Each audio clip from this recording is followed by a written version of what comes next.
तो आज मैंने आपके लिए एक छोटी सी आज़ाद नसरी नज़म लिखी है, तो आपके साथ भी शेयर करते हैं।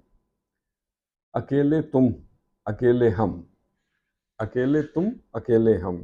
तो अर्ज़ किया है, ये अपना जो फसाना है तुम्ही को तो सुनाना है। ये अपना जो फसाना है तुम्ही को तो सुनाना है। तुम्हारे प्यार का जाना बड़ा बैरी ज़माना है। ये किस्सा तो पुराना है मगर मौसम सुहाना है। चले आओ, चले आओ, ये ज़ालिम ये ज़माना है। तुम्हें कुछ बताना है, तुम्हें कुछ सुनाना है। अकेले हो वहाँ पे तुम, अकेले हैं यहाँ पे हम।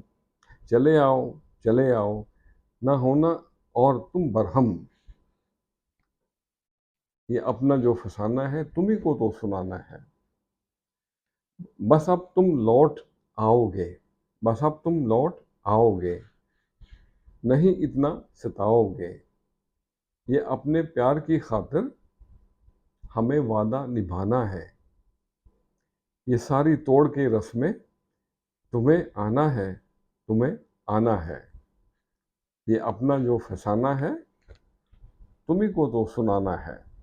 तो आज के लिए इतना ही। दोनों दो नेमतें ऐसी हैं जिन्हें हम हमेशा टेकन फॉर ग्रांटेड लेते हैं।